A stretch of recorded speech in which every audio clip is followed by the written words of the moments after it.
50 से 60 में मर्द और ख़वातीन में क्या मेजर प्रॉब्लम्स आते हैं? जो मोरे हैं उनके दरमियान जो डिस्क होती हैं या जो जेली होती है वो उसमें पानी की कमी हो जाती है। पाँवों में जलन हो रही होती है, कभी हाथों में जलन हो रही होती है। खाने पेशाब का कंट्रोल लॉस होने का भी खतरा है, उसकी चलने फिरने का भी खतरा है। उल्टा पेन बियर करते रहते हैं तो सर्जरी हम नहीं करवाते। सोते हुए फिर कई बार ये लोग सांस रोक लेते हैं, फिर एकदम से पूरे जोर से हिलते हैं।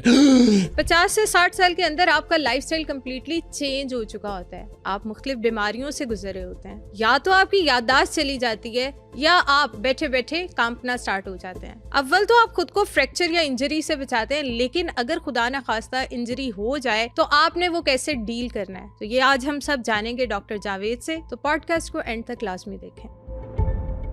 50 से 60 में मर्द और ख़वातीन में क्या मेजर प्रॉब्लम्स आते हैं, कौन सी बॉडी में चेंजिंग्स आती हैं, वो बताएं। लेट मिडिल एज में आ जाएगी अब ये, ठीक है। 60 पे तो वैसे ही आप सठिया जाना कहते हैं और रिटायरमेंट की एज आ जाती है। 50 to 60 आपकी वो एज है जहाँ पे आके आपने मैक्सिमम जो एफर्ट्स करनी थी आप करते रहे, और जो भी आपने बिल्ड किया, बनाया, स्टैब्लिश किया या जो भी की, ये बिज़नेस किया, आप उसके फ्रूट जो भी आपको मिले वो इकट्ठा कर रहे होते हैं। और आगे आपके अगर अपने बच्चे हैं या आप ख़ुद हैं, आपके जो भी नियर एंड डियर वंस हैं, आप उन्हें इस्टेब्लिश करने के चक्कर में भी पड़े होते हैं। ज़िंदगी की रेस के आखिरी लम्हात आपको भी अंदाज़ा होता है, आपकी बॉडी बता रही होती है। ख़वातीन आलमोस्ट मीनोपाज, पेरी मीनोपाज के बाद मीनोपाज अचीव कर गई होती हैं 50 के ऊपर। मेजॉरिटी, बहुत रेयर हैं जो 50 से ऊपर जाती हैं। तो ईस्ट्रोजन्स उनकी बॉडी में बहुत कम रह जाती हैं। जिस्म के अंदर जो पहले वाली विगर है, ताकत है, डेफिनेटली मसल मास में कम रह गई होती है। रादर अब वेट रिडक्शन ख़ुद से भी स्टार्ट हो जाती है। इसी तरह मेल्स में भी 50 नहीं तो 55 पे जाके टेस्टोस्टेरोन लेवल्स जो हैं सडनली डिक्रीज़ करने शुरू करते हैं। उनकी भी मेल विगर भी और मस्कुलर पावर भी वो भी रिड्यूस होना शुरू होती है। इवन बोन्स जो हैं श्रिंक करना शुरू करती हैं। बॉडी का होल मास इंडेक्स जो है और हाइट कम होना शुरू हो जाती है। 50 और 60 के दरमियान मेजॉरिटी की कम से कम 1 इंच तक हाइट कम फील होती है। उनकी जो तमाम वर्टेब्रल बॉडीज़ हैं, जो मोरे हैं कमर के, रीढ़ की हड्डी के, उनके दरमियान जो डिस्क होती हैं या जो जेली होती है वो उसमें पानी की कमी हो जाती है, या फोम जैसे कह लें, या फोम का गद्दा जो है वो बैठ जाता है, पिचक जाता है। इसी तरह वो डिस्क भी पिचकना शुरू हो जाती हैं, डिसिकेट करना शुरू करती हैं। एज रिलेटेड चेंजेस हम उन्हें कहते हैं, डिजेनरेटिव चेंजेस आप उसे कह लें। इसी तरह जॉइंट्स हैं उसके, मैदा और ब्रेन श्रिंक करना शुरू हो गया। अब उसने इस दौरान इस बॉडी के साथ जो भी सलूक किया था, एक्सरसाइज की थी, नहीं की थी, खाना हेल्दी खाया था, नहीं खाया था, नींद पूरी की थी, नहीं की थी, इस सारे के अब इफ़ेक्ट्स जो हैं वो आना शुरू हो जाएंगे। उसके साथ ये जितनी मेटाबॉलिक डिजीज़ हैं, शुगर, ब्लड प्रेशर, और उनकी आगे से अब कॉम्प्लिकेशंस, जैसे शुगर को 5 साल हो गए हैं, ब्लड प्रेशर को 5 साल या 10 साल हो गए हैं, किसी के गुर्दे फेल हो गए, किसी को हार्ट फेल हो गया, किसी को हार्ट अटैक एक हो गया था, सर्वाइव कर गया, अब स्टंट्स डले हुए हैं, बाईपास हो गया हुआ या होने वाला है। किसी को फालज हो गया, लकीली रिकवर कर गया, लेकिन थोड़ा सा एक बाजू वीक है या टांग वीक है। ये सारी चीज़ें अब आपके साथ चल रही होती हैं। प्लस उस वक़्त आपकी औलाद जवान हो रही होती है। अगर लेट शादी की है और लेट औलाद वैसे पैदा हुई है, शादी चाहे जल्दी पैदा की, तो वो अगर छोटे हैं तो बहरहाल वो भी अभी आपका सहारा नहीं बन रहे होते। और अगर वो जवान हो गए हों तो या तो वो सहारा बन रहे होते हैं, और या वो मज़ीद एक खपारा बन रहे होते हैं। वो बड़े हो के अजीबोगरीब किस्म के कोई रिज़ल्ट्स आ रहे होते हैं, या उनकी वजह से भी कोई दुख और सुख की कहानी जो चल रही होती है।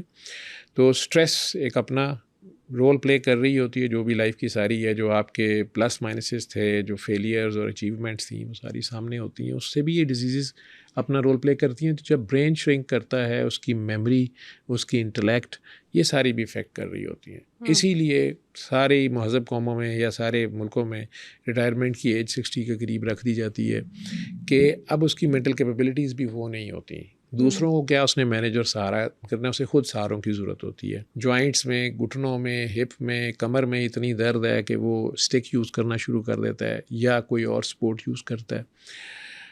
ऐसे हालत में ख़वातीन को भी, मर्दों को भी नंबर 1 वही एडवाइस होती है कि वो ओवर वेट ना हो। उनका स्ट्रक्चर जो है वो अब उतना ही वेट संभालेगा जिसके लिए वो बना था। एक्स्ट्रा वेट है तो उनके लिए मूवमेंट नहीं है, मोबिलिटी एक बड़ा मसला होता है। वॉशरूम जाना तक मसला बन जाता है। लेकिन अगर उनका वो मस्कुलर मैस है बजाय फैट होने के, अगर वो मस्कुलर मैस है तो वो उन्हें हेल्प करता है। इसमें मैं तो एडवाइस उन लोगों को ये करता हूँ कि आपने सैर नहीं छोड़नी या वॉक नहीं छोड़नी, सीढ़ियाँ ना चढ़ें, वज़न ना उठाएं, वेट बेयरिंग अब छोड़ दें, ठीक है। लेकिन आपने रोज़ाना वॉक, इसी तरह स्पोर्ट आपकी गॉल्फ है जैसे, वो आप कर लें, जिसमें आपकी बस आराम से टहल कदमी है, टेक्निक भी है, लेकिन आप मेंटली बड़े पीस के साथ वो चल रहे हैं। नहीं ये कर सकते जो अमीर लोग नहीं है, तो वॉक का राइट तो किसी से नहीं लिया जा सकता। वो चल ही सकता है बेचारा, अनटिल अनलेस अगर वो जेल में है कहीं या कैद है किसी सेल में, तो वो वॉक जो है वो जॉइंट्स को जब मोबिलाइज्ड रखेगी, तो इसमें जो मोबिलाइल की तरह जो मटेरियल्स बनने हैं वो काम करते रहेंगे। तो एक टर्म हमारे मेडिकल यूज़ होती है डिसयूज़ एट्रोफी, के यूज़ ना करने से आहिस्ता आहिस्ता वो चीज़ नाकारा हो जाती है। Exceptions are always there. कुछ लोग इवन 60 पे फिजिकली भी बड़े स्ट्रांग होते हैं, मेंटली बड़े स्ट्रांग होते हैं, बड़ी अच्छी मेमोरी होती है, उनका तजर्बा, उनकी हर चीज़ बड़ी ज़बरदस्त होती है। इनका अगर आप देखेंगे तो लाइफ स्टाइल थ्रू आउट बड़ा ज़बरदस्त होता है, balanced diet, balanced activity, exercise और वो सारा कुछ होता है।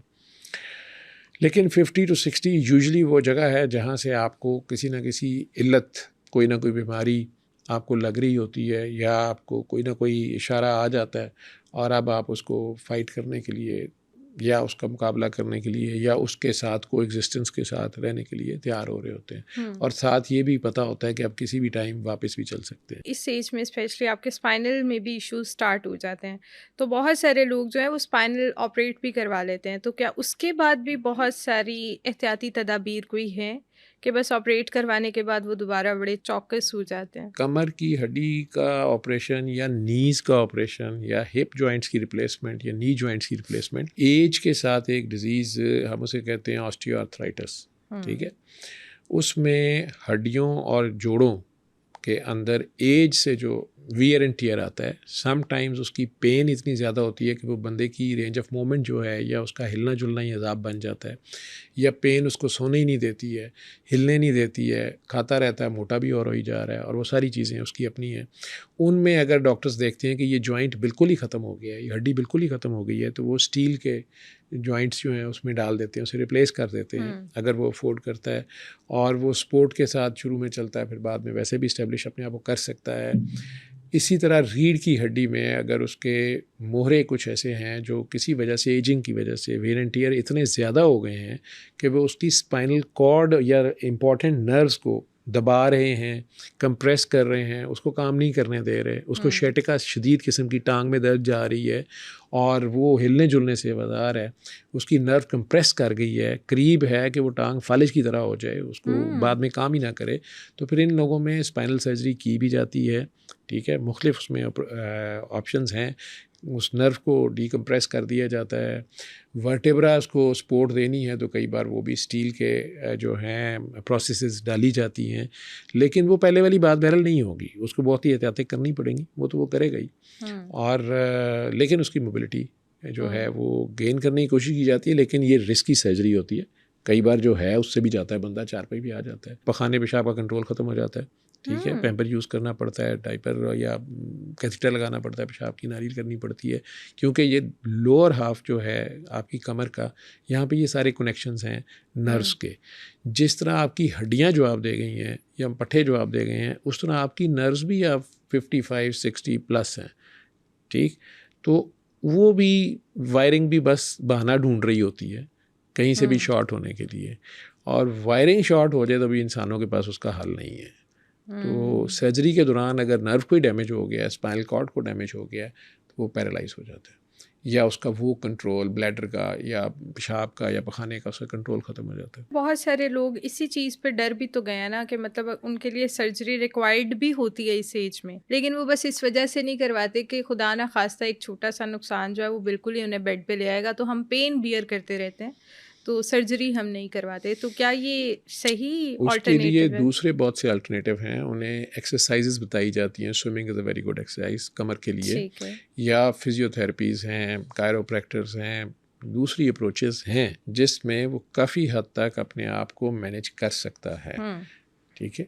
बॉडी स्ट्रक्चर अपना ठीक करता है। डाइट्स के साथ इलाज इसमें हो सकता है। बहुत सी आगे जो साइंस आ रही है वो सारी डाइट के ऊपर आ रही है बहुत ज़्यादा, कि आप अपनी बॉडी की पीएच एक सर्टन लेवल पे रखें और आपने एसिडिक डाइट्स लेनी है या बेसिक डाइट्स लेनी है, कौन सी डाइट्स लेनी है, उनके साथ पूरी इंटरनल एनवायरनमेंट में क्या चेंज आता है आप उसे मेंटेन करते हैं। तो और इसमें इवन पाकिस्तान में भी ऐसे लोग बैठे हुए हैं, ऐसे अच्छे हकीम हैं। जलालपुर जट्टा में एक साहब है, मैं उनका रिकमेंड करता होता हूँ, हकीम बाबू गुलाम गौस साहब।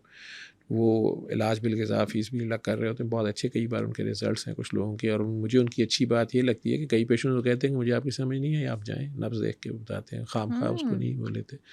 तो लेकिन उनकी डाइट इतनी है, मैंने देखा है, बड़ा रिसर्च मैंने उन्हें भी गौर से देखा है कि उसके ऊपर स्ट्रिक्टली फॉलो करना पड़ता है। तो वो ज़्यादातर 90% हमारी फेवरेट डाइट्स होती हैं। उन्हें छोड़ के अब अगर आपको कद्दू, टिंडे, तोरी, वो भी टमाटर प्याज के बगैर खानी पड़े काली मिर्च में, काफ़ी मुश्किल सा काम होता है मुसलसल 2-3 महीने। लेकिन जिसे हम टाइप 2 डायबिटीज़ कहते हैं या फेक डायबिटीज़ भी हम खुद भी डॉक्टर्स कहते हैं, ये ठीक हो सकती है, सिर्फ परहेज़ से ही ठीक हो सकती है। एक है इंसुलिन डिपेंडेंट डायबिटीज़, उसकी बॉडी ने इंसुलिन बनाना ही छोड़ दिया तो उसमें तो इंसुलिन लगानी ही पड़नी है उसको फ़िलहाल, ठीक है। लेकिन जो डाइट के साथ खुराक की बेतदाली से और लाइफस्टाइल की बेतदाली से जो से शुगर हुई है, मोटापे के साथ या जो भी फैटी लिवर के साथ मल्टीपल रीजंस हैं, वो अगर अपनी डाइट ठीक कर लेता है, वॉक रखता है, तो वो बग़ैर दवाई के भी उसमें से निकल सकता है और बिल्कुल नॉर्मल लेवल्स अचीव कर सकता है। वेट रिडक्शन बड़ी तेज़ी से होती है उस डाइट से, लेकिन करे कौन? आपने कहा ना कि इस एज में आप कोशिश करें कि आपका वेट गेन ना हो, मतलब कि आप ज़्यादा मोटे ना हो जाएं। आपके जॉइंट्स जो हैं उन्हें सफ़र करना पड़ेगा ना। नी के ऊपर प्रेशर आएगा जब आप चलेंगे, कमर के ऊपर हमें बैठना ही नहीं आता।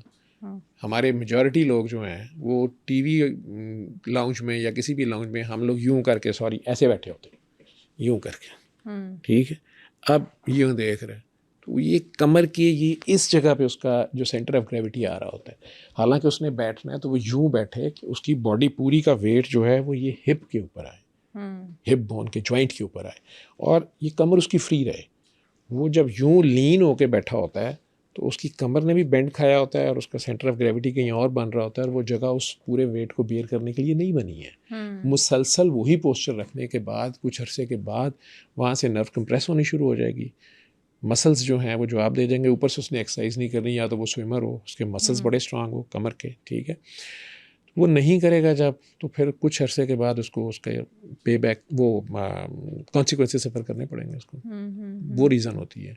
तो इसी तरह वेट बढ़ा लेगा, पहले ही घुटनों में उसके अब जो है जेलेटिन कम हो गई है, ठीक है, मोबिलाइल कम हो गया है, हड्डियाँ आपस में रगड़ खा रही हैं, ठीक है, जॉइंट स्पेस ख़त्म हो गई है, 2 हड्डियों के दरमियान में इतनी स्पेस होती है नी में, ठीक है जी, वो अगर उसके दरमियान जो जली थी वो कंप्रेस हो गई है, डिहाइड्रेट हो गई है, दोनों हड्डियां जब आपस में रगड़ खाएंगी ज़्यादा देर नहीं रहेंगी, वहाँ पे स्वेलिंग होगी, दर्द शुरू हो जाएगी, सुबह बहरहाल बेहतर होगा, शाम तक बहुत बुरा हाल हुआ उसका होगा। तो ये एज रिलेटेड चेंजेस होती हैं, फिर कोई सॉल्यूशन नहीं है। शुरू में तो डॉक्टर्स पेन किलर्स आप खाएंगे, पेन किलर्स के साथ ब्लड प्रेशर भी हाई होगा, किडनीज को भी डैमेज होगा, आईज़ को डैमेज होगा, स्टमक को डैमेज होगा, उनके साइड इफ़ेक्ट्स हैं।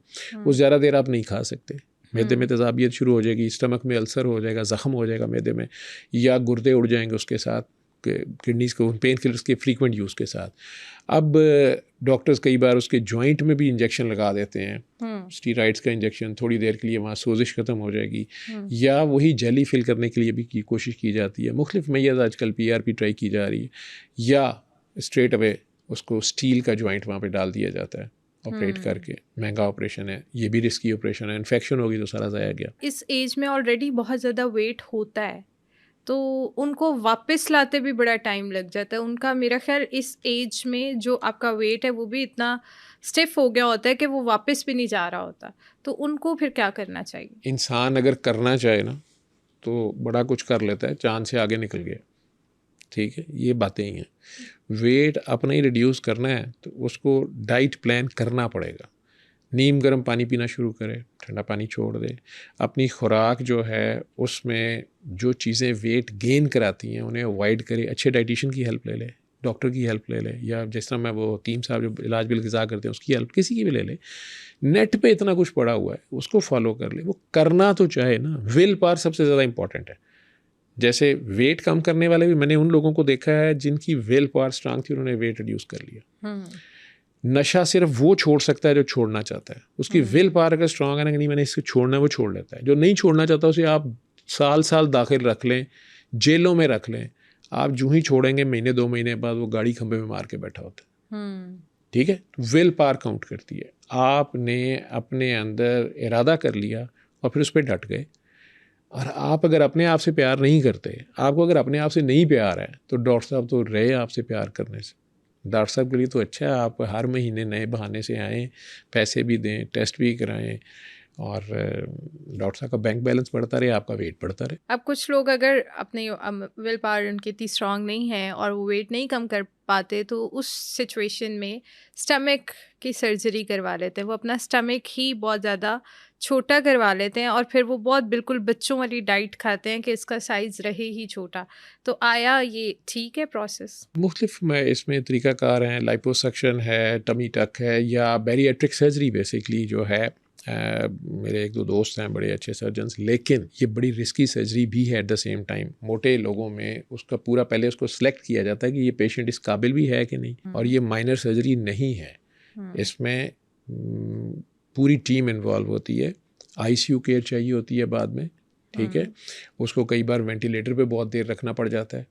ठीक है, नहीं तो उसको मल्टीपल निमोनियाज होना शुरू हो जाते हैं और प्रॉब्लम्स हो जाती हैं, ये सारा कुछ करके। तो लेकिन कामयाब अगर हो जाती है वो बंदा जो इतना बड़ा ऑपरेशन कराने पे तैयार हो गया।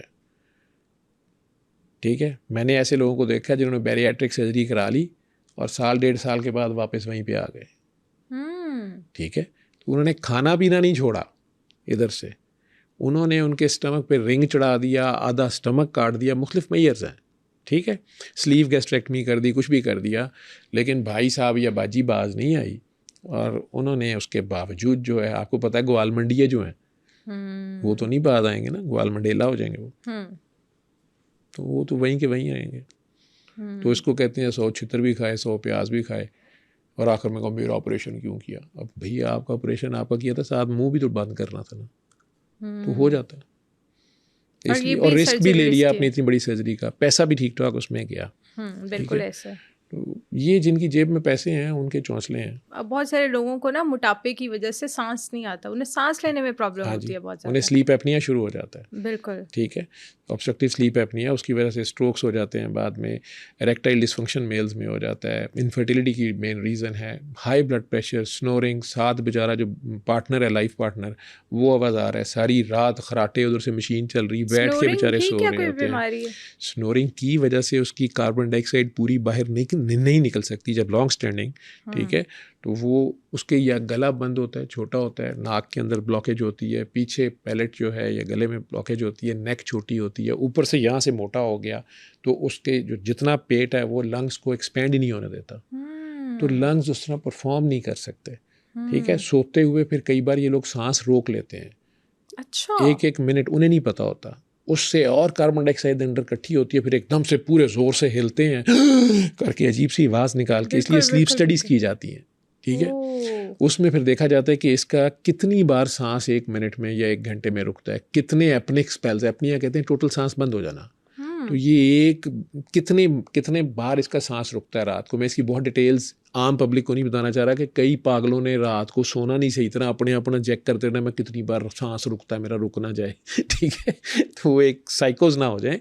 अदरवाइज़ ये एक डिजीज़ है। उसमें फिर फ़िलहाल मेयर्स और सर्जरी भी की जाती है, बड़ी एक्सटेंसिव गले की सर्जरी की जाती है। नहीं तो वेट रिडक्शन कहा जाता है, कभी नहीं करते ये लोग।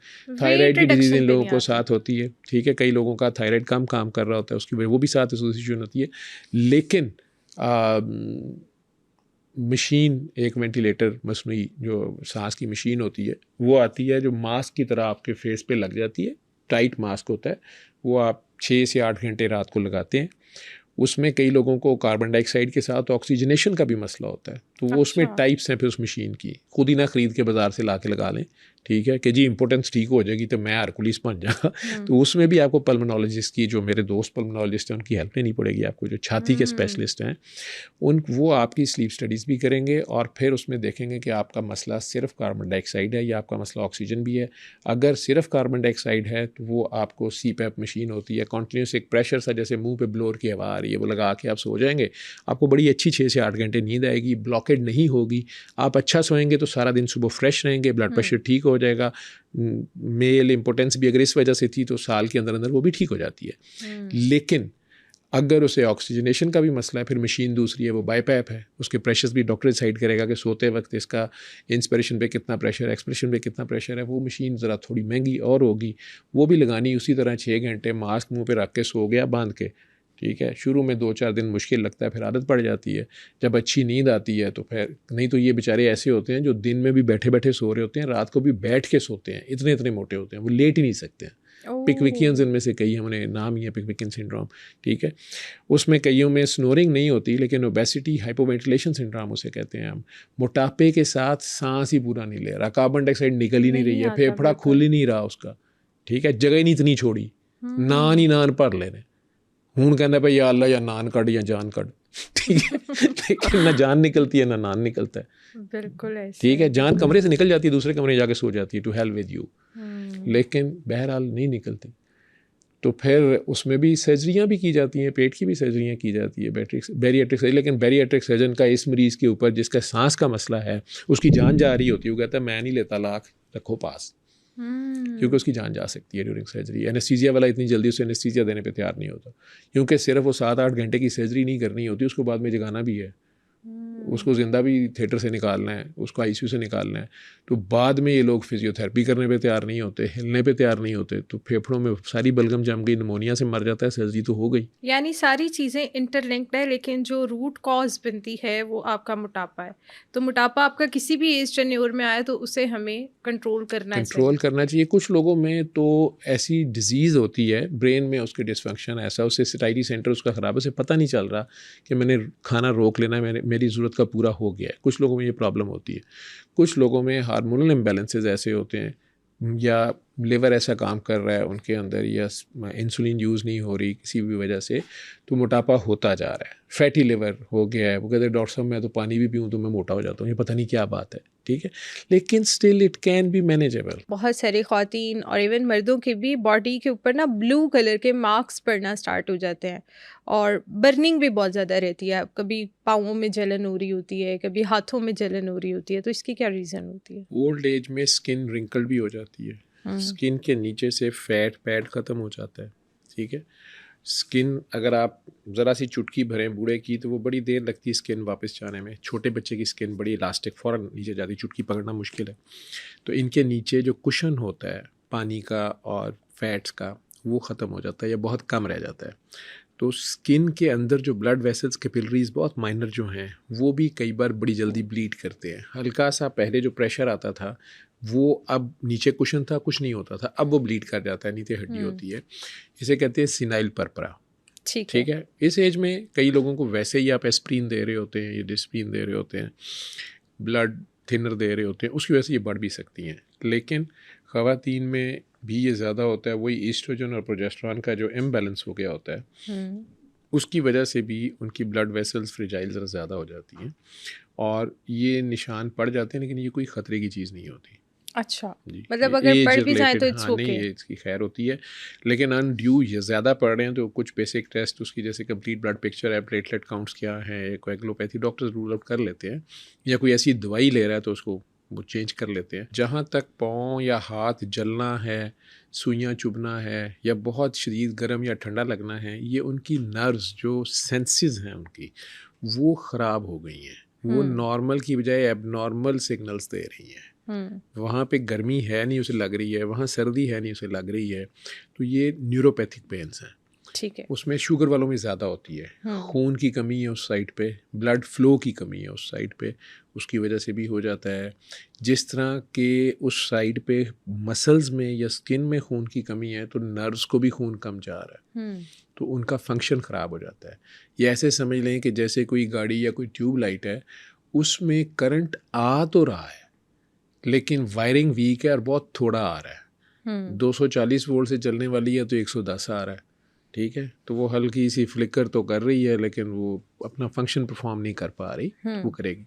सिमिलरली ये हाथों पाँव में फिर कुछ डाइटरी इम्बैलेंसेस की वजह से विटामिन नियासिन इसमें यूज़ होती है, या calcium pantothenate, vitamin B5 I think, ये इसमें इफ़ेक्टिव हैं। बड़ी सस्ती सी होती है कैल्शियम पेंटोथिनेट, लेकिन अब पाकिस्तान में नहीं आती है, मिल जाए बड़ी थोड़ी डोज में इसका थोड़ा इफ़ेक्ट आता है।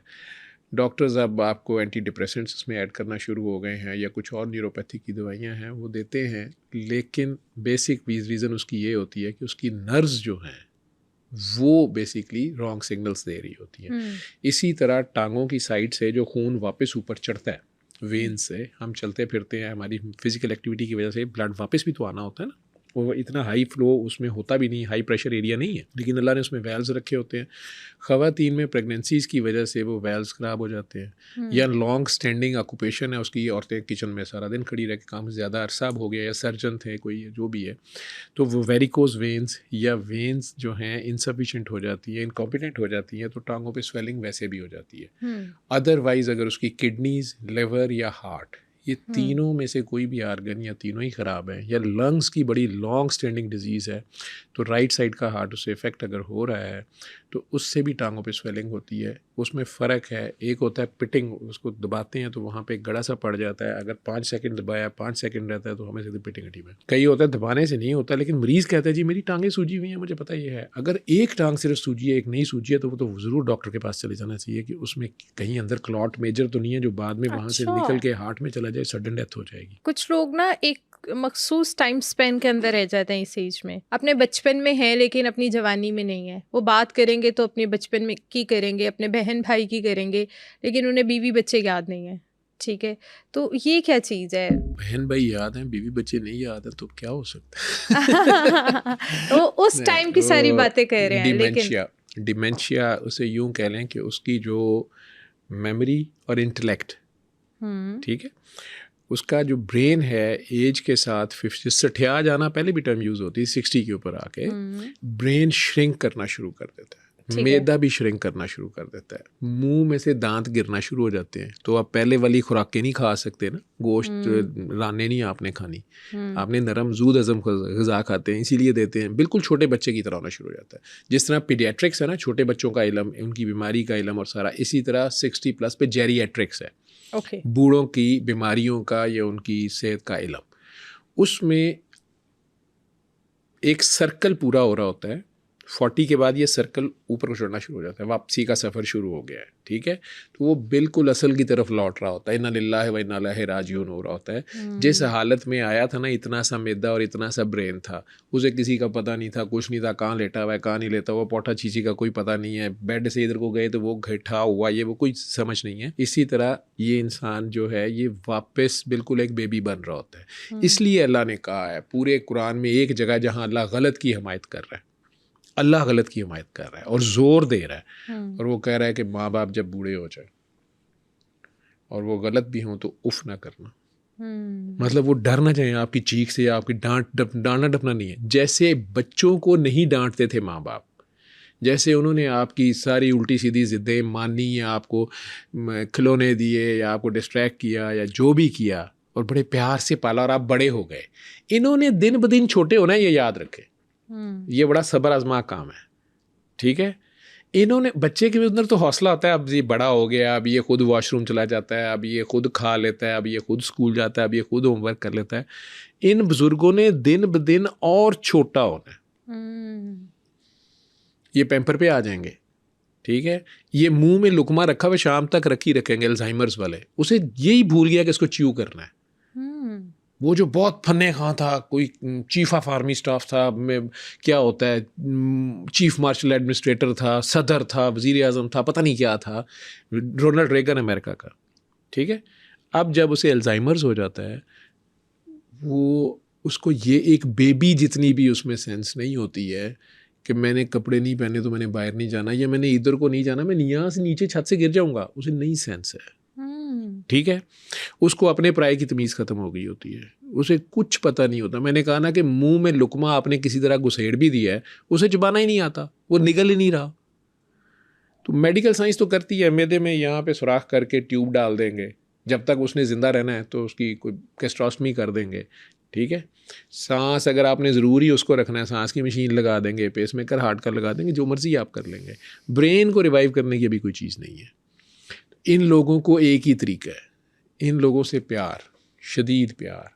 वो जिन्होंने इनसे बेगरज प्यार किया था, वो बेगम अच्छी है तो वो भी बेगर्जी से अगर उसकी केयर करती है। बेगम खुद बूढ़ी हो गई है, बच्चों की जिम्मेदारियाँ हैं, बच्चे है ही नहीं है तो स्टेट की जिम्मेदारी है, करीबी अजीज़ रिश्तेदारों की जिम्मेदारी है। अगर डिमेंशिया हो जाता है तो यानी इसका अभी तक कोई हल नहीं है? हाँ जी, एलोपैथी में कुछ मेडिसिन ऐसी हैं जो कुछ अर्ली स्टेज पे थोड़ा सी हेल्प करती हैं, उनके अपने साइड इफ़ेक्ट्स भी हैं, लेकिन हम उन्हें बड़ी माइनर डोज से स्टार्ट करते हैं। अगर उस पर इम्पेक्ट आता है तो हम उसे कंटिन्यू करते हैं।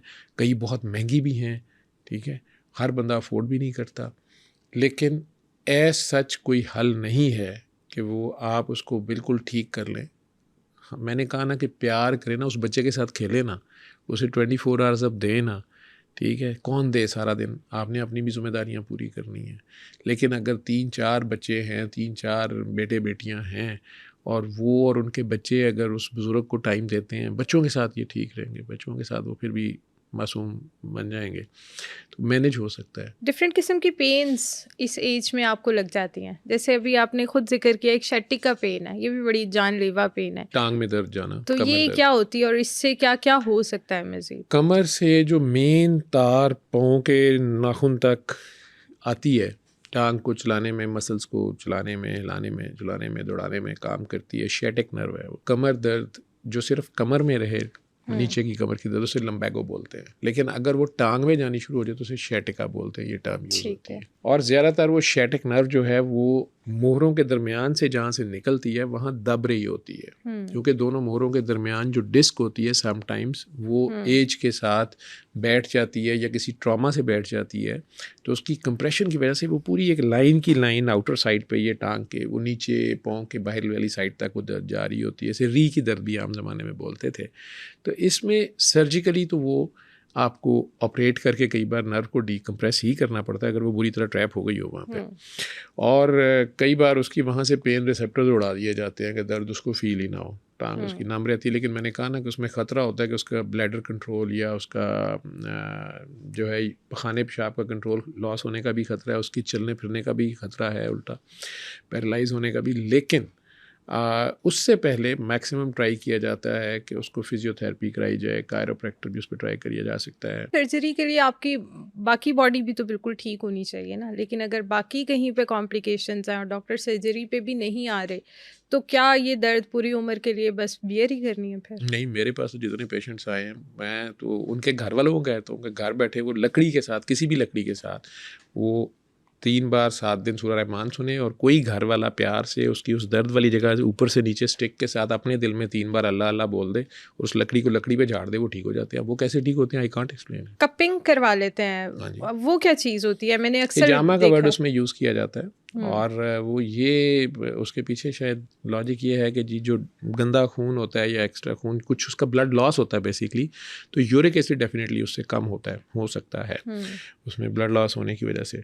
बाकी उसके पीछे साइंस क्या है वो लोग बेहतर जानते हैं।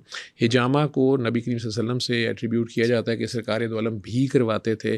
पच लगाना इसे कहते थे, पाँव के अंगूठों के पास लगाया जाता था, या मुख्तलिफ जगहों पे ये भी पॉइंट्स हैं मुख्तलिफ बॉडी में, मुख्तलिफ जगह पे मुख्तलिफ डिजीज़ के लिए। जिन लोगों का ये इल्म है वो ये करते रहे हैं, पहले ज़मानों में इलाज इससे भी होता रहा है। इसमें ज़रूरी ये है कि साफ़ ब्लेड यूज़ किया जाए, इन्फेक्शन ना एक दूसरे को ट्रांसफ़र हो जाए, किसी ब्लड वेसल को ना कहीं आप काट बैठे और ब्लीडिंग ज़्यादा हो जाए। तो जो लोग करते हैं वो इसमें माहिर होते हैं, वो कर लेते हैं, और कई चीज़ों में इफेक्टिव भी है। इन्फेक्शंस क्या क्या हो सकती हैं? जिस तरह छोटे बच्चे प्रोन होते हैं इन्फेक्शन को, उनकी इम्यूनिटी अभी फुल डेवलप नहीं हुई होती, इसी तरह जो बूढ़े होते हैं 60+ बेसिकली 50 to 60 में अगर शुगर कंट्रोल नहीं है या मोबिलिटी उसकी नहीं है, मोटापा बहुत ज़्यादा है, खांसी भी नहीं पूरी कर पा रहा, सांस ख़राब है उसका या कुछ दूसरी, तो वो इन्फेक्शन होने के चांसेस होते हैं। या मोटापे की वजह से रीगर्ज हुआ और वो लंग्स में ले गया, एस्पिरेट कर गया, ठीक है। बाकी इन्फेक्शन उसको कोई भी हो सकती है। ख़वातीन में जो है उन्हें पेल्विक इन्फ्लेमेटरी डिजीज़ हम उसे कहते हैं, उनको उनके जेनिटल एरिया में इन्फेक्शंस बहुत ज़्यादा होती हैं ईस्ट्रोजन की कमी की वजह से। उसकी वजह से ड्राई एरिया वो हो जाता है सारा, वहाँ ख़ारिश बहुत ज़्यादा हो जाती है, वहाँ पे लुब्रिकेंट क्रीम्स भी उन्हें स्पेसिफिक दी जाती हैं, ईस्ट्रोजन क्रीम्स। उसका नुकसान ये नहीं है कि वो वहाँ लोकली सिर्फ अप्लाई होती हैं, वैसे ईस्ट्रोजन खाने का नुकसान होता है कि उसको कैंसर ग्रो कर सकता है, ठीक है, कहीं भी।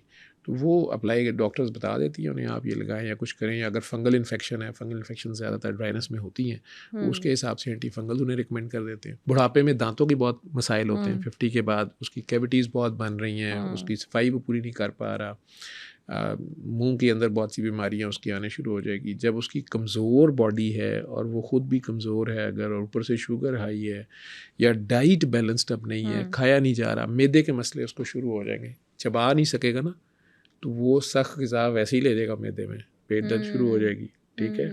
कभी कब्ज़ शुरू हो गई, बुढ़ापे में कब्ज़ बड़ा मसला है उन लोगों का, वो रिफ्लक्स उनका बहुत कम हो गया होता है। 50 से 60 की उम्र में ना बच्चे भी अपने माँ बाप को ये विटामिन खा लें, ये एनर्जी टैबलेट्स ले लें, ये अच्छी होती है, तो क्या ये चीज़ विदाउट कंसल्टेशन ऑफ डॉक्टर्स कर लेनी चाहिए? कुछ तो स्पेसिफिक डेफिशिएंसीज होती हैं, डॉक्टर्स को पता चल जाता है ये फ़लाँ दवाई ले रहा है या इसकी फ़लाँ प्रॉब्लम्स हैं, इसको स्टमक के या स्मॉल इंटेस्टाइन के या लार्ज इंटेस्टाइन की ये प्रॉब्लम्स हैं, तो इसके फ़लाँ हार्मोन्स की, फ़लाँ विटामिन्स की डेफिशिएंसी है, मिनरल्स की डेफिशिएंसी है, इसको जिंक दे दूँ मैं, इसको मैं आयरन दे दूँ, या इसको फ़लाँ विटामिन जो है मैं दूँ, तो वो तो डॉक्टर स्पेसिफिक डोज में देंगे, तो वो ठीक है। अब एक जनरल टर्म यूज़ होती है आजकल, वो सेंट्रम बहुत यूज़ हो रहा है, बाहर से हर बंदा एक दूसरे के लिए ला रहा है जी, सेंट्रम की शीशी फड़ी है, मैनू भी लिया देंगे ने, ठीक है डॉक्टर साहब, मैं क्या तुसी भी अपनी सेहत का ख्याल करो, मैं उतों आ रहा से थोड़े ले। तो ये मिसनोमर है। पहले न्यूरो बयान के टीके आते थे बाहर से, इंजेक्शंस बहुत ज़्यादा कह के लोग मंगवाते थे, उतों असली लब्बे गए थे, जाली है यार ये वो। विटामिन्स या फूड सप्लीमेंट्स वो आपको देने चाहिए, लेकिन उसको पहले बैलेंस डाइट भी दें, सिर्फ सप्लीमेंट्स भी नहीं चलेगा। वो स्टमक अल्सर ये क्या होता है? मैदे के अंदर ज़ख्म को अल्सर कहते हैं, ठीक है। मैदे के अंदर आपके खाना जाता है, जो कुछ आप खाते हैं उसके मिर्चें, घी, गोश्त, नान, पिज़्ज़े, बर्गर, जो कुछ आप अंदर ले गए हैं उसको उसने गूंदना भी है, उसके अंदर उसने एसिड भी शामिल करना है। स्टमक के अंदर एसिड होता है, तो एसिड को जो चीज़ बेयर कर रही है, बर्दाश्त कर रही है, उससे जल नहीं रही, ठीक है, वो बहुत स्ट्रॉन्ग या स्पेसिफिक तरीके से बनी हुई होगी, लेकिन उसके बावजूद अगर उसकी इनर जो कोटिंग है, जहाँ से गूंदने के बाद कुछ चीज़ें खुराक में शामिल की जाती हैं, उसे ख़ास फ्लूइड की शेप में आगे पाइप्स में भेजा जाता है, उसमें अगर ज़ख्म हो जाए तो फिर ये चीज़ें उस पर लगती हैं, ठीक है। या ज़्यादा गहरा ज़ख्म हो जाए तो खून की उल्टी या काले पखाने आने शुरू हो जाते हैं। अच्छा। ये अल्सर है। कई बार फट ही जाए मैदा तो लाइफ थ्रेटनिंग इमरजेंसी हो जाती है, सर्जरी करनी पड़ जाती है, ठीक है। और कई बार वो अल्सर कैंसर की वजह से भी होता है, या उसमें कैंसरस चेंज आ जाती है, तो डिफरेंट रीजंस हैं। लेकिन वो मैदे में कैमरा डाल के पहले देखा जाता है, बायोप्सीज भी ली जाती हैं कि ये मैदे के अंदर ज़ख्म क्यों है। कई बार हमारी मेडिसिन से अल्सर हो जाता है, एस्प्रीन खाते हैं लोग या पेन किलर्स खाते हैं, वो वहीं जाके गली कहीं स्टक कर गई और वहीं पे उसने लोकल जो है उसके ज़ख्म बना दिया, वो भी हो सकता है। स्टमक हर्निया भी इसी से रिलेटेड है? स्टमक हर्निया ये है कि जो कहा गया है कि खाना खाने के बाद अंगड़ाई ना लें। अच्छा, ठीक है, लेकिन चढ़ती जवानी है, जवाना ने कुछ करना तो होता ही है, ठीक है। तो वो खाना मैदा भर के जब आप अंगड़ाई लेते हैं या वेट ट्रेनिंग शुरू कर देते हैं, तो मैदा जो है ये जो आपका चेस्ट का पोर्शन है और नीचे पेट का पोर्शन है, एब्डोमेन जो है, इनके दरमियान में डायफ्राम है, एक लेयर है जो फेफड़े उसके ऊपर रेस्ट भी करते हैं, उसकी मूवमेंट से चलते भी हैं। ये जो खुराक का पाइप है ये यहाँ से डायफ्राम से गुजर के मैदे के मुंह पे जाता है और मैदा नीचे पड़ा हुआ है अंदर। अब जब आप अंगड़ाई लेते हैं तो कई बार जो मैदे का फूड पाइप से मुंसलिक शुरू का पार्ट है वो ऊपर को खिंच जाता है। अगर वो उस पोर्शन से ऊपर आ गया, बॉटल नेक बन गई, वो ऊपर आ गया अंदर की साइड पे और उसमें खुराक भी थी, ठीक। और अब आप रिलैक्स हुए तो वो उस नर्विंग कंस्ट्रिक्शन के ऊपर जो पार्ट आ गया वो हर्निया टाइप हो गया और ऊपर खुराक भी रुक गई, और उसको हम कहते हैं हाइटस हर्निया। उसकी वजह से फिर आपको हर वक्त लगता है जैसे यहाँ पे मेरी खुराक बैठी हुई है, फूड बोलस फंसा हुआ है, या बर्निंग भी होना शुरू हो जाती है। तेज़ाबियत मिडे में अगर हद से ज़्यादा हो जाए उससे भी वो बर्निंग सी रहती है। और अगर वो ऊपर को वापस ऊपर को उस हर्नियल ओरिफिस में उसके जो गेट है वो लूज़ हो गया स्टमक का अपर माउथ जो है, तो जिस वक्त वो गूंदता है खुराक को तो वो पिचकारी एसिड की ऊपर तक आती है, तो उसे कहते हैं रिफ्लक्स हो रहा है। इंसान बहुत तंग होता है, कई बार उससे एस्थमा एग्रीवेट कर जाता है, कई बार वो फेफड़ों में खाना सारा चला जाता है और नमोनिया बड़ा शदीद हो जाता है, इवन डेथ भी हो सकती है। सर अक्सर इस एज की जो ख्वातीन और मर्द है ना, वो खाना खाते हैं ना, खाना खाने के फ़ौरन बाद ही उन्हें बहुत ज़्यादा बर्प्स आते हैं, मतलब हर 2-2 सेकंड के बाद उन्हें बर्प आ रहा होता है, हर 2-2 सेकंड के बाद उन्हें बर्प आ रहा होता है, तो इसकी क्या रीज़न उसकी होती भी है? यही रीज़न होती है कि उनके या तो वो हर्निएशन ऊपर को ही होती है या स्टमक बहुत स्लो हो गया होता है, ढीला पड़ गया होता है, स्टमक की इलास्टिक वीक हो गई है। अब वो खाना उसने खा लिया है, अब वो जब स्टमक उसको गूंदने की कोशिश करता है, उसकी पहले वाली वो इलास्टिसिटी नहीं है, उसमें हवा भी मिक्स हो रही है और खाना भी है, और वो कभी ज़ोर से मिक्स कर लेता है और कभी उससे पूरा नहीं दबाया जाता और वो डकार कहीं ऊपर को आ जाता है। बहुत ज़्यादा वो जिसे कह लें कि हवा जो है उसमें चूँकि इकट्ठी हुई भी है तो वो ऊपर को निकल आती है, तो वो डकार सा बन जाता है, बर्प सा बन जाता है। छोटे बच्चे को भी आपने देखा होगा, माएँ फीड करती हैं, फिर उसको कंधे से लगा के पीछे से थपथपाती रहती हैं कि वो डकार ले ले, उसको हवा निकालनी नहीं आती छोटे बच्चे को, ठीक है। बूढ़ों में भी यही मसला होता है, लेकिन अब इनका मैदा श्रिंक करने के साथ ढीला भी पड़ गया होता है। तो अगर इस तरह की कोई चीज़ हो जाए तो वो मेडिकेशन की तरफ जाते हैं ऑब्वियसली, तो वो जब मेडिकेशन की तरफ जाते हैं तो उनकी एक चीज़ तो ट्रीट हो रही होती है, लेकिन दूसरे ही हाथ कोई और चीज़ उनकी ख़राब हो रही होती है। तो बुज़ुर्गों को इस एज में जो है वो आप ये करेंगे कि उन्हें एक तो नरम ग़िज़ा खिलाएंगे, उनको बिठा के खिलाने के बाद आधा घंटा बिठाए रखेंगे, वो फ़ौरन लेटेंगे नहीं, उनको स्लो खिलाएं, उन्हें ठोंसे ना, उन्हें पहले वाला आराम से नीचे ले जाने दें। वो मुंह से या गले से जाता आपको नज़र आ गया, लेकिन वो स्टमक तक जाते हुए उसको टाइम ज़्यादा लगता है, ठीक है। फिर अगला लुक़मा उन्हें दें, ठीक है। फिर वो उसे च्यू करते रहें, अच्छी बात उन्हें च्यू करने दें, फिर जब वो ले जाए तो बड़ा सब्र आजमा काम है। जितने सब्र से उन्होंने आपको पाला था उतने सब्र से अब आप उन्हें पालें। फ्रैक्चर और इंजरीज बहुत ज़्यादा रिस्क हो जाता है इस एज में, हड्डियाँ भी कमज़ोर होती हैं और गिरते भी बहुत हैं, बैलेंस भी नहीं होता और रिकवर भी नहीं जल्दी होता। हड्डी दोबारा इस एज में रिकवर करना, उसका रीजनरेट करना वैसे ही तकरीबन नियर टू इम्पॉसिबल होता है। अब आपके अंदर वो ग्रोथ हार्मोन और वो सारी चीज़ें उस तरह होती नहीं हैं, इसलिए यूजली स्टील की चीज़ें या प्रोस्थेसिस डाली जाती हैं और इसके अलावा कोई हल नहीं होता। अगर वो फ्रैक्चर कर गई है या वैसे ही हड्डी इतनी वीक है या खुदा न खास्ता उसमें कैंसर है या वैसे खोखली हो गई है, उसके मिनरल्स ही नहीं है उसके अंदर, तो फिर कुछ नहीं हल होता। या वॉकर वगैरह दे दी जाती है या दूसरे मेजर्स यूज़ किए जाते हैं कि उन्हें व्हील चेयर पर मूव किया जा रहा है। मेरे अपने नाना बू की जो है वो टांग फ्रैक्चर हो गई थी इस एज में, तो उन्होंने वो डॉक्टर्स ने जो एंटीबायोटिक्स दी उससे वो टांग तो रिकवर हो गई, उन्होंने थोड़ा थोड़ा चलना भी स्टार्ट कर दिया आफ्टर 3 और 4 मंथ्स, लेकिन एक दिन उनका अचानक से बीपी नील कर गया और डॉक्टर के पास लेके गया तो उन्होंने कहा जी इनको तो स्टमक के बहुत ज़्यादा प्रॉब्लम स्टार्ट हो गए हैं। स्टमक में अल्सर ब्लीड कर गया उनका और एग्जैक्टली उससे उनके प्रेशर्स एकदम नीचे गए और वो अल्सर उन्हें पेन किलर्स के साथ हुआ। जो भी pain killers, antibiotics, long standing जो भी दवाइयाँ उन्होंने ली उससे मैदे में अल्सर होता, अल्सर ब्लीड कर गया। जब वो मैसिव ब्लीड किया तो प्रेशर्स एकदम नीचे चले गए, ठीक है।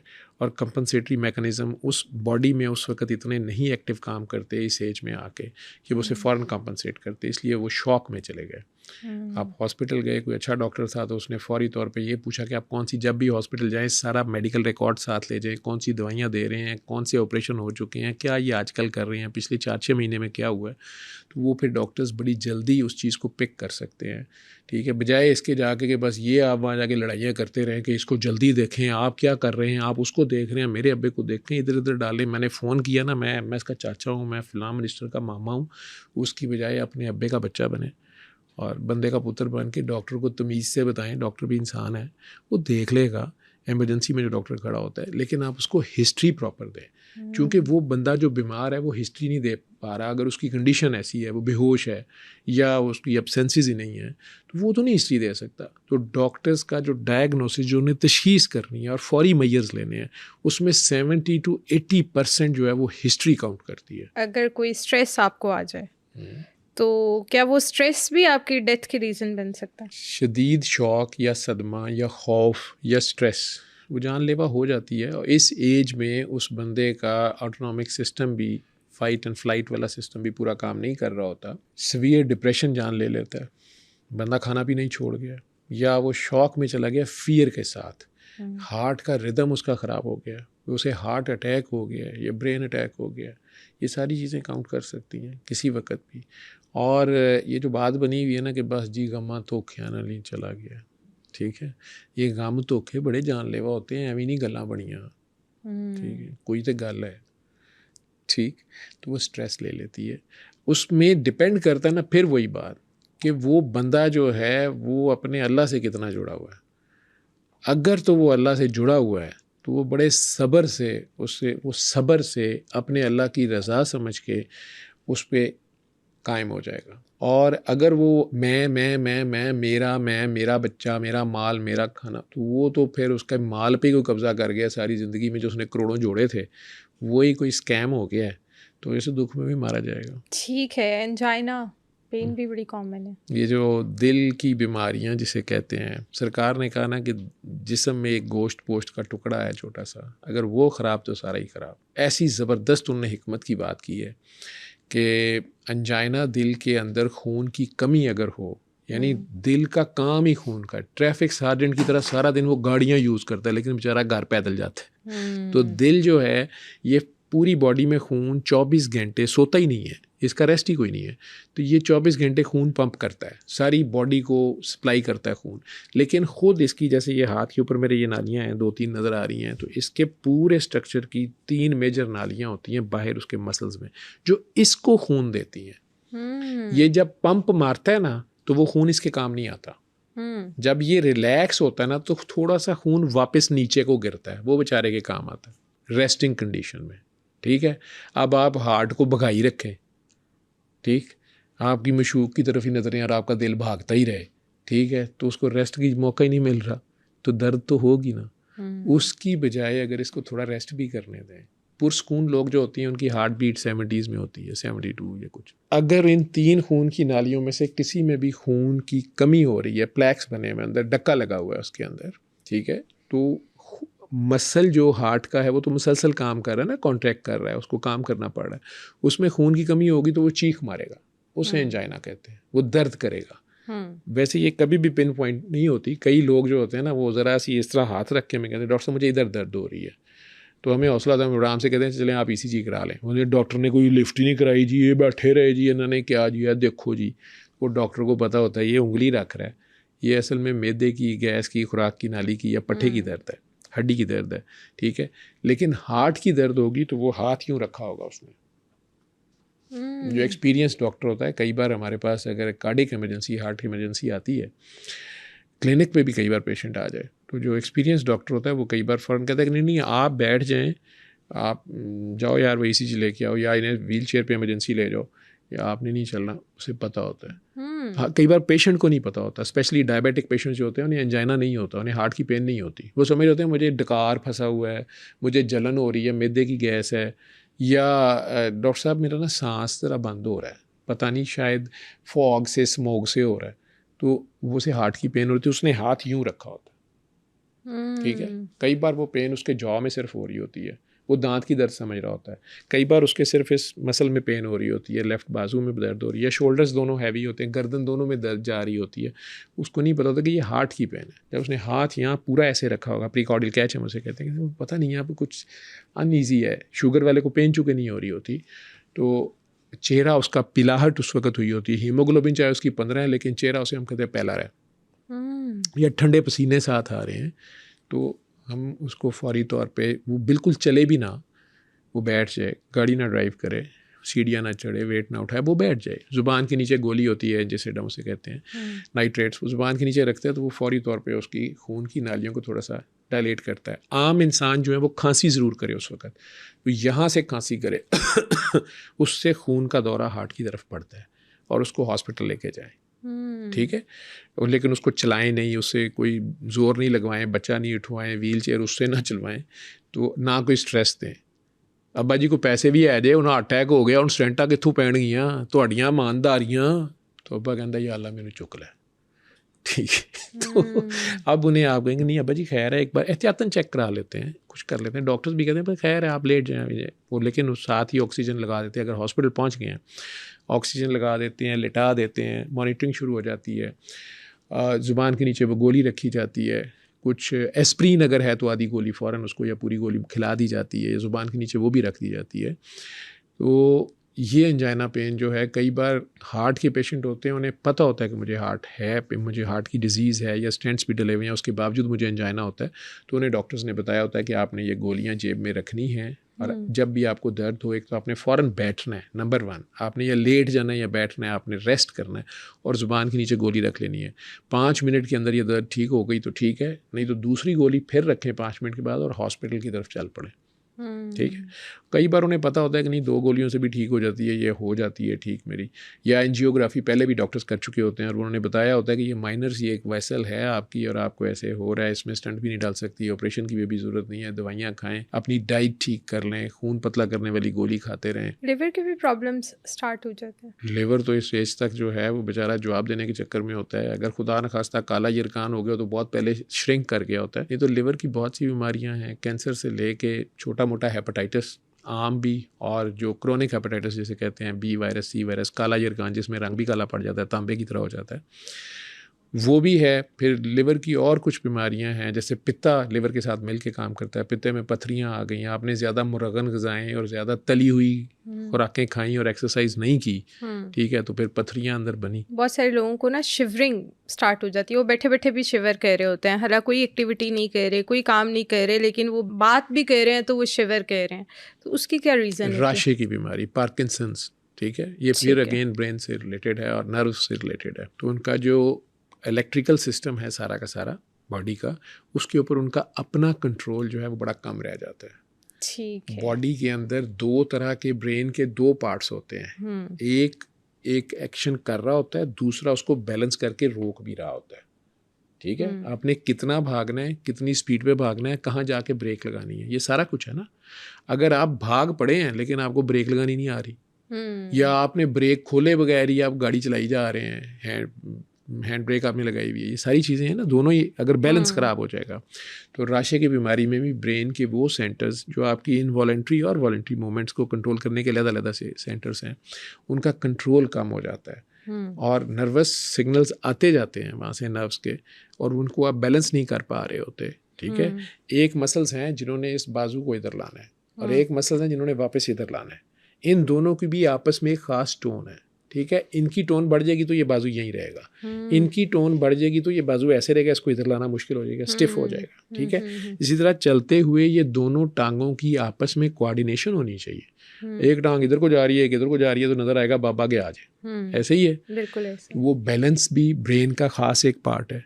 फिर फाइन कोऑर्डिनेशन सारे जॉइंट्स की आपस में चलते हुए, हमारे बाजू भी हिल रहे होते हैं, टांगें अपनी जगह खड़े हैं आप, तो आपके मुख्तलिफ जॉइंट्स से सिग्नल पूरे जा रहे होते हैं कि किस जॉइंट पे कितना लोड आ रहा है, आप किस तरीके से खड़े हैं, आपने किधर को थोड़ा सा झुके हुए हैं, किस तरीके, आप हमेशा बिल्कुल अपराइट उस तरह तो नहीं होते, तो वो सारे सिग्नल्स भी जा रहे होते हैं। लेकिन अगर वो सारे सिग्नल्स रिसीव भी ठीक नहीं हो रहे और वापस उनके ऊपर जो एक्शन ऑर्डर्स आ रहे हैं वो भी गलत सलत आ रहे हैं, तो इस तरह की बीमारी हो जाती है कि स्टिफनेस कहीं हो गई, आप एकदम पहले चला ही नहीं जा रहा, एकदम चले तो भाग ही पड़े, फिर जाके रोकना मुश्किल हो गया, तो ये राशा है, इसे पार्किंसंस डिजीज कहते हैं। कुछ दवाइयों से भी होती है कि ठीक है, सिगरेट इसमें हेल्पफुल है, it is one of those disease जिसमें सिगरेट पीने वाले जो हैं उन्हें ये कम होती है, या अगर थोड़ी अर्ली स्टेज पे हो तो मैंने कहता नहीं पी तो अब पी लो सिगरेट। इस एज में जो बुजुर्ग होते हैं वो चलते चलते रुक जाते हैं और कहते नहीं वो मेरी बॉडी नहीं चल पा रही, मेरी टांग नहीं चल पा रही, वो फ्रीज हो गई, तो उसकी क्या रीज़न होती है? वो इसी बीमारी का पार्ट है,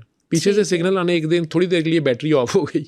अगर आपने ऑटोमेटिक गाड़ियाँ आपने चलाई हैं तो ऑटोमेटिक गाड़ी की ज़रा सा इलेक्ट्रिकल मेल फंक्शन हो, वो वहीं पे जम जाती है, धक्का भी नहीं लगता। तो इसका हल हो सकता है कोई? नए मेयर्स कई यूज़ किए जा रही हैं, कई सर्जिकल मैन्यूवर्स की जा रही हैं ब्रेन के ख़ास स्पेसिफिक एरियाज़ में, आजकल गैमा नाइफ और मुख्तलिफ सर्जरी कई तरीके आ रहे हैं। म्यूज़िक थेरेपी इसमें बड़ी हेल्पफुल है।